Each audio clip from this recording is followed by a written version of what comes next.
आरक्षण को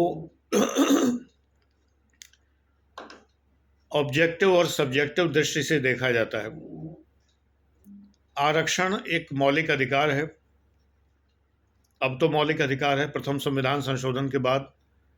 पहले ये राज्य का नीति निर्देशक सिद्धांत ही हुआ करता था मूल रूप में।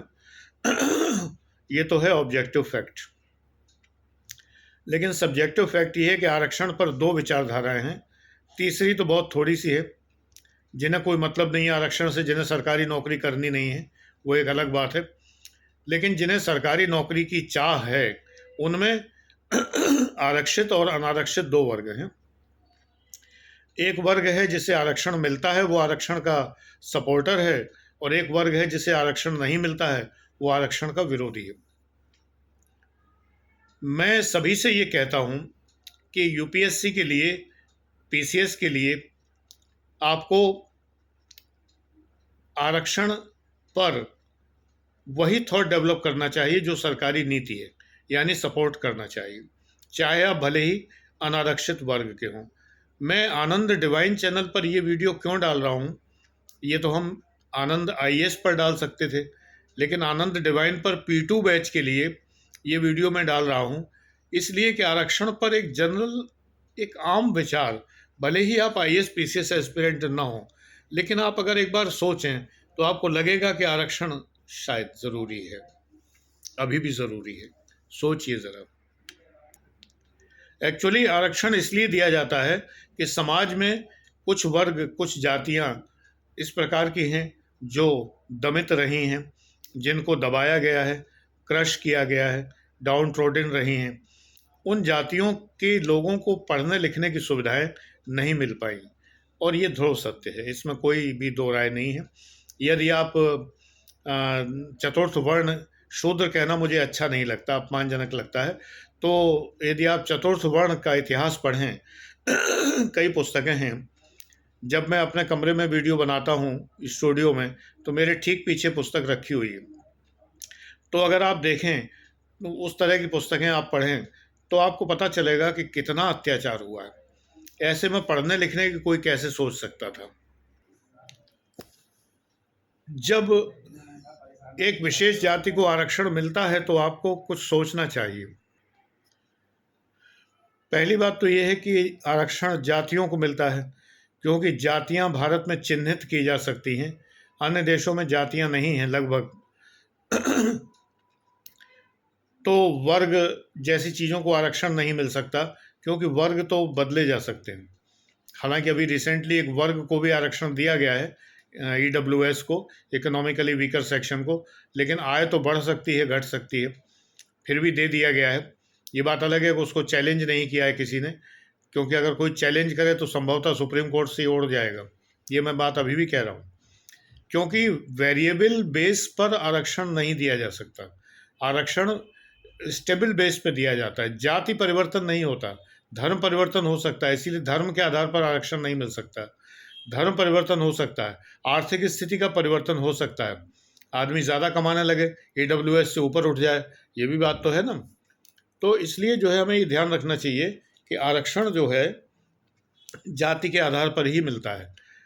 तो जिन जातियों ने, अब ये बात अलग है कुछ जातियां संपन्न हो गई हैं या कुछ जातियां ऑलरेडी संपन्न हैं, जैसे कि यादव हैं, जाट हैं, गुर्जर हैं, बहुत संपन्न है, कम से कम पश्चिम उत्तर प्रदेश में तो बहुत संपन्न है।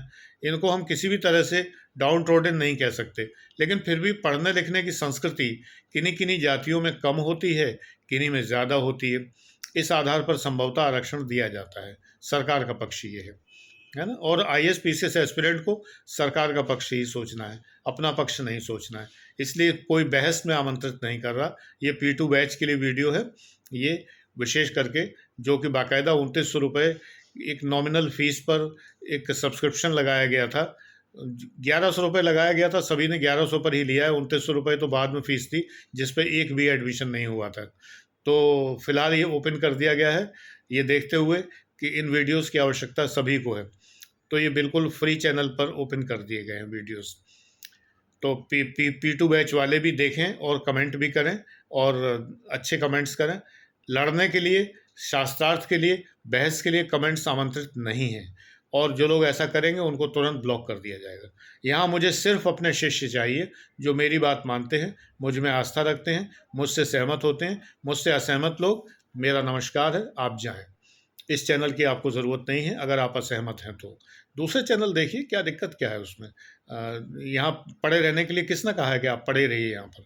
अगर आप सहमत नहीं हैं तो ना रहिए सहमत, मैनू की, मुझे कोई फ़र्क नहीं पड़ता आप सहमत हों या ना हों।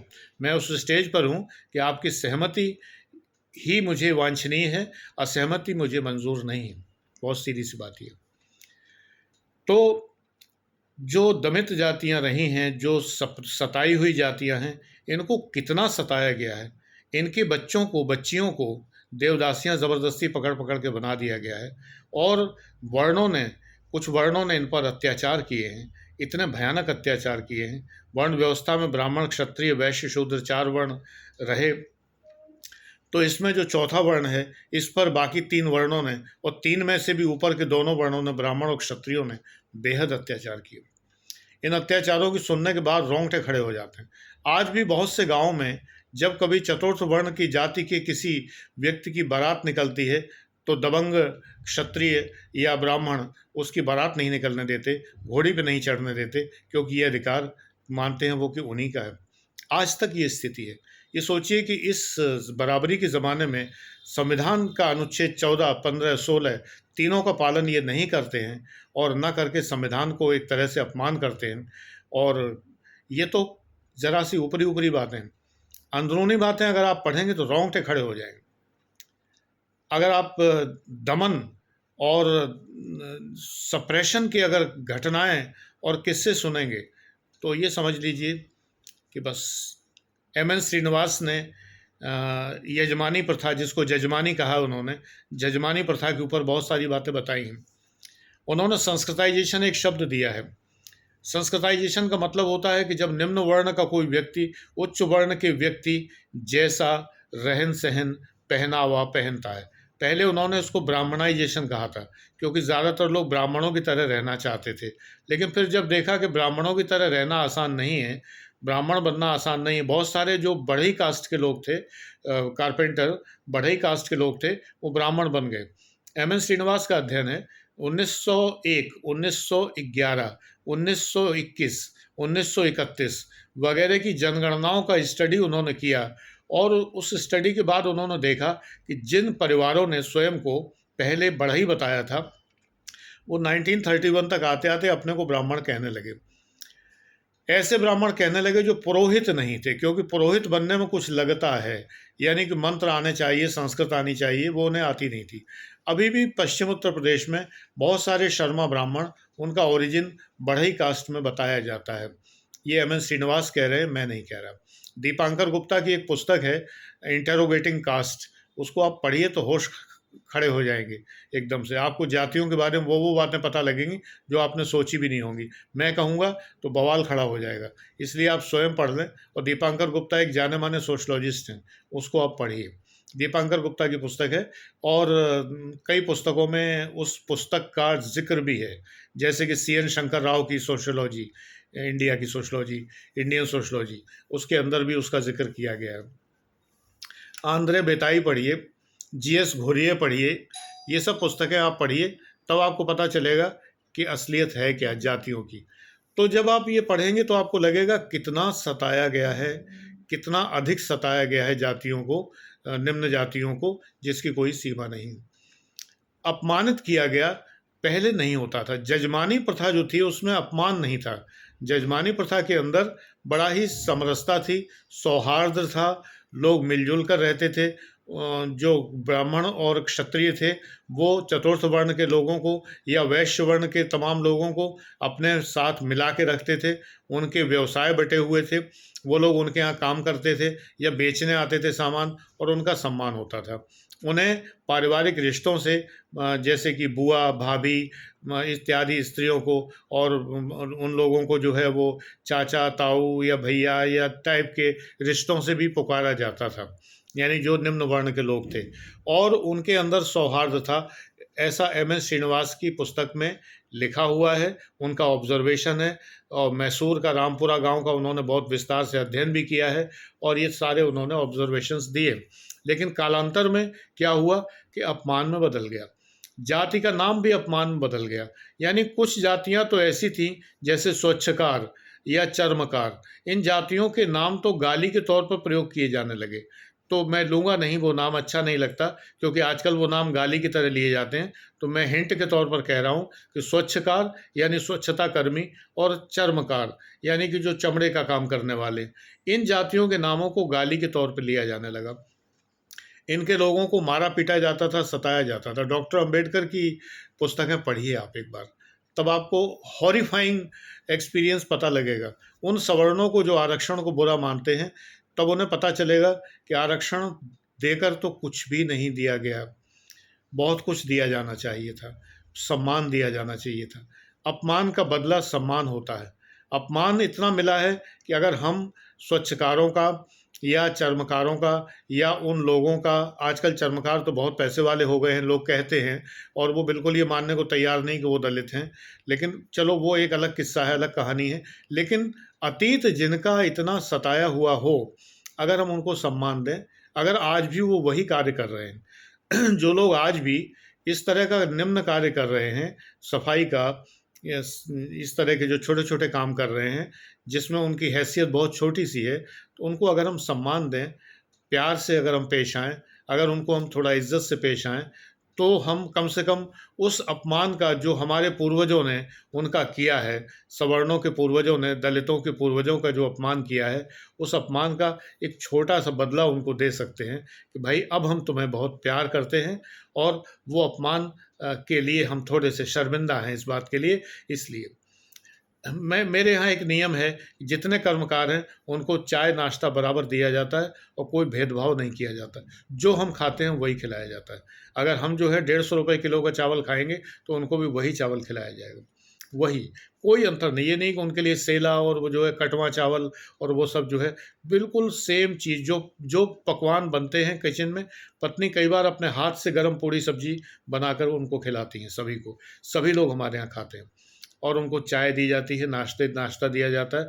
तो हम लोग, कई बार लोग कहते हैं कि आपके यहाँ सबसे बड़ी जो वो है ब्रिगेड है, पलटन है पूरी की पूरी, वो तो इन्हीं लोगों की, क्योंकि बहुत से लोग काम करते हैं, कर्मचारी बहुत सारे हैं घर में, क्योंकि अच्छा ईश्वर कृपा है, जैसा परिवार है तो उस परिवार के हिसाब से बहुत सारे लोग चाहिए होते हैं। उन सभी लोगों को मेरी पत्नी बहुत ही प्यार से और इज्जत से और रिश्ते देकर, मतलब उनको बाकायदा हमारे यहाँ रिश्तों से पुकारा जाता है, तो वो रिश्ते देकर और उनको सम्मान करती हैं, इज्जत करती हैं। चाहे वो हमारे यहाँ जो सरकारी कूड़ा लेने वाला आता है, उसको भी चाय पिलाई जाती है। उससे भी कहा जाता है कि चक्कर लगा के आओ, तुम्हारी चाय रखी हुई है। तो वो चक्कर लगा के आता है, चाय पी के फटाफट निकल जाता है। वो उसको भी, ये एक रिवाज बनाया गया है। इसलिए बनाया गया है कि उन्हें ये महसूस हो, देखो वो कितना बड़ा काम कर रहा है। हमारे घर का गार्बेज, जो हमारे घर का कूड़ा है, हम एक दिन घर में नहीं रख सकते। वो आता है, उठा ले जाता, नो डाउट सरकारी तनख्वाह मिलती है उससे, कोई बात नहीं है। या जो महिला घर का कूड़ा उठा के ले जाती है, 2 तरह से कूड़े वाले आते हैं, तो वो आती है, तो वो अगर ना आए एक दिन, तो हमारे ऊपर बीतेगी। ये बातें मैंने पहले भी कही हैं। तो हमारे ऊपर क्या बीतेगी। ये लोग तो बेचारे आरक्षण के हकदार भी नहीं हैं, हकदार हैं, लेकिन ये तो पढ़े लिखे ही नहीं हैं। इनके बच्चे पढ़ते ही नहीं हैं, बचपन से ही वही काम करने लगते हैं। क्या आप समझते हैं आरक्षण का इनको लाभ हो रहा है? तो मैं इस वीडियो के अंत में उन सवर्णों से एक बात ये निवेदन करना चाहता हूँ कि आरक्षण के लिए इनसे घृणा ना करें। इन्हें आरक्षण का लाभ मिलता नहीं है, इनके बच्चे इतने नहीं पढ़े हुए हैं। मैंने बहुत लोगों के देखे हैं कि इनके बच्चे वही कार्य कर रहे हैं। दूसरी बात एक और है कि अगर मान लो 500 सीटें हैं और 250 रिजर्व्ड हैं, तो अपने लिए आप 250 ही क्यों नहीं मानते? अगर आईएएस की सीटें आज 500 निकलती हैं और मान लो 2 साल बाद जो है वो बढ़ते बढ़ते 1000 हो जाती हैं, तो आपके लिए अनरिजर्व 500 हुई कि नहीं हुई? तो वही सोचिए, आज की डेट में अगर मान लो 800 सीटें हैं, तो 400 सीटें अगर अनरिजर्व हैं, तो आप ये सोचिए 400 का ही विज्ञापन आया है, आपको 400 पर कंटेस्ट करना है, तो 400 पे कंटेस्ट करिए। उन 400 पे निगाह क्यों डालिए जो आरक्षित हैं, उन्हें उस हिसाब से भरी जाने दीजिए। 7-8% का फ़र्क पड़ता है। अगर उनका सिलेक्शन होता है, उनके पूर्वजों ने बड़ा अपमान सहा है, उस अपमान का बदला हम थोड़ा सा आरक्षण दे के चुका नहीं सकते। हम जीवन भर उनसे ऋण नहीं हो सकते, कभी भी उनका ऋण नहीं चुका सकते जो उन्होंने सदियों तक दबाए जाने के बाद, जो हमारे पूर्वजों द्वारा जो उनको दबाया गया है और उनसे नफ़रत की गई है, उनका जो अपमान किया गया है, उसका बदला हम छोटा सा आरक्षण देके नहीं चुका सकते। इसलिए उनसे नफ़रत ना करें, वो नफ़रत के काबिल नहीं। हालांकि उनमें से कुछ लोग ऐसे होते हैं कि जो खुद भी बायस्ड होते हैं हम लोगों के प्रति। मैं उनसे भी ये कहता हूँ कि बायस्ड ना हो, सभी सवर्ण बुरे नहीं होते। यही मेरा इस वीडियो में कहना है। Thank you.